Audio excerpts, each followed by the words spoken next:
बिस्मिल्लाहिर्रहमानिर्रहीम। अस्सलाम वालेकुम वीवर्स, उम्मीद है कि आप ठीक ठाक होंगे, खुशबाश होंगे। हंसपाक चैनल में आपको खुश आमदीद। वीवर्स, जैसा कि सर्दियां अब जा रही हैं, इख्तिताम पे हैं और गर्मियां आ रही हैं। गर्मियां जो हैं बहुत सारी प्रॉब्लम्स, बहुत सारी बीमारियां, बहुत सारी परेशानियां लेके आती हैं, क्योंकि वो लोग आज जो रेमेडी मैं आपके लिए लेके आई हूँ वो स्केबीज़ पे लेके आई हूँ। स्केबीज़ क्या है? बहुत ज़्यादा लोग स्केबीज़ के बारे में नहीं जानते। आज ये रेमेडी मैं ख़ास इसलिए लेके आई हूँ कि ये स्केबीज़ एक खारिश का कीड़ा है और ये बहुत जल्द फैलता है, और इसके फैलने की जो तादाद है वो इसके अंडों की तादाद वो हज़ारों की शक्ल में होती है।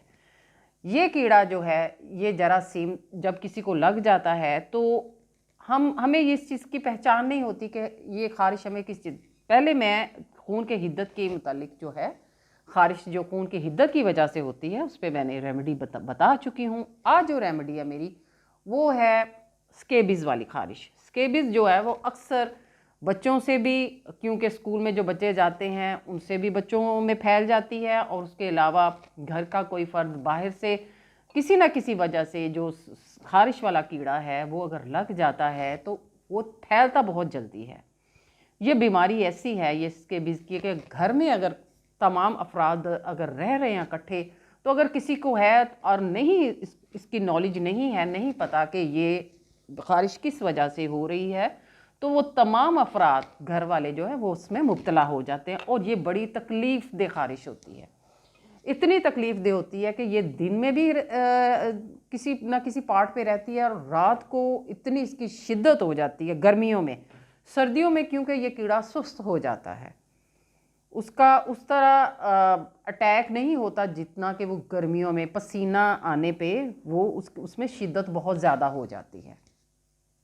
उसका इलाज आपने क्या करना है? सबसे पहले आपने अपने अपना अपना तौलिया, अपना कंगा, अपनी ये चीज़ें जो हैं जिसको ये है वो आपने अलग करनी है, और उसके अलावा अपने कपड़े तेज़ गर्म पानी में अलग धोने हैं। और जो एहतियाती तदाबीर मैं आपको बता रही हूँ, अगर स्केबीज़ वाली बीमारी आपको है, ये कीड़ा खारिश वाला आपको लग गया है, ये बहुत बारीक ना नज़र आने वाला कीड़ा होता है, जो कि जब लगता है तो ये स्किन में घुस के तेज़ी से इसकी जो अफजाइश होती है इतनी तेज़ी से होती है कि ये आहिस्ता आहिस्ता सारे जिस्म पे फैल जाती है ये खारिश, और एक से दूसरे में बहुत जल्द मुंतकिल होती है। मैंने जो इस पे जो पहले वीडियो बनाई है वो चूँकि खून की ख़राबी की वजह से भी है और खून में हिद्दत की वजह से है, ये बिल्कुल उससे मुख्तलिफ एक खारिश है। ये इस कीड़े की वजह से होती है, और उसके लिए आपने, जैसे मैंने बताया कि आपने कपड़े अलग धोने हैं, तेज़ गर्म पानी में धोने हैं, और उनको पहले आपने उल्टा करके इस्त्री करना है, फिर सीधा करके इस्त्री करना है। और उसके साथ इलाज क्या है वो मैं आपको बताने जा रही हूँ। आपने लेना है तारा मीरा तेल। तारा मीरा तेल जो है वो आप 100 ग्राम ले लें, ठीक है। जो पहले आपने इसको तैयार करना है, 100 ग्राम 100 ml तारा मीरा तेल ले लें, और उसके साथ आपने गंधक लेनी है। गंधक आंवला सार नहीं लेनी। एक बाजी ने वीडियो में बता रही थी कि गंधक आंवला सार जो है वो काम नहीं करेगी, क्योंकि वो एक मेडिसन है। मेडिसन मतलब खाने वाली।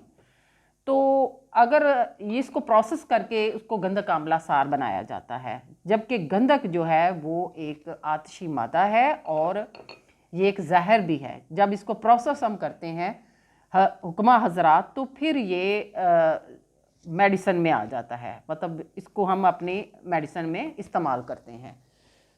आपने 100 जो ml है वो आपने तारा मीरा का तेल लेना है। इसमें आपने 6 ग्राम सिर्फ गंधक डालनी है।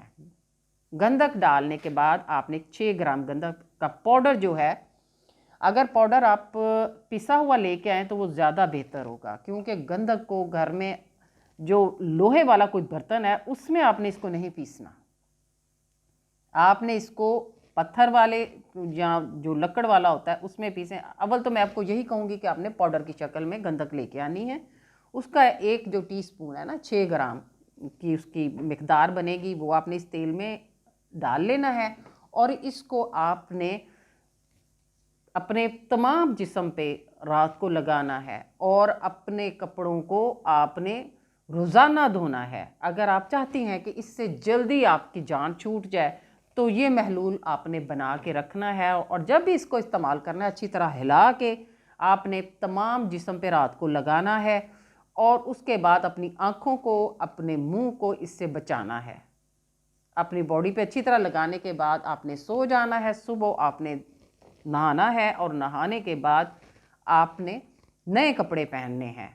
जो रात वाले कपड़े हैं वो आपने नहीं पहनने। इंशाल्लाह जैसे मैंने बताया आपको, आपने कोई गर्म चीज़, कोई मसालेदार चीज़, इस तरह की चीज़ों से आपने परहेज़ करना है, बड़े गोश्त से परहेज़ करना है, और वो तमाम चीज़ें जो तली हुई हैं, मसालेदार चीज़ें, हम सबसे परहेज़ करनी है, और ये आपने इस्तेमाल करना है। इंशाल्लाह ये कीड़े से, इस कीड़े से जो स्केबीज़ का कीड़ा है, ख़ारिश वाला, इससे बहुत जल्द आपका जान छूट जाएगी। और मुझे दुआओं में याद रखें। इंशाल्लाह आने वाले दिनों में मैं अच्छी से अच्छी वीडियोज़ आपके लिए लेके आऊँगी। मुझे दुआओं में याद रखें। मेरे चैनल को लाइक करें, सब्सक्राइब करें।